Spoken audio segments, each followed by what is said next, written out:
লাটিম খেলা আর ঘুড়ি ওড়ানো, আম কুড়ানো আর পাতা পোড়ানো, ছোট্টবেলা সেই বন্ধুরা কই, কেন আমি আর সেই আমি নই।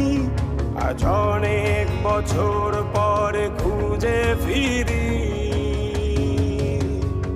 কোথায় আহারে আহারে আহারে শৈশব, কোথায় হারিয়ে গেল যে আহারে কৈশব, কোথায় আহারে আহারে আহারে শৈশব, কোথায় হারিয়ে গেল যে আহারে কৈশব।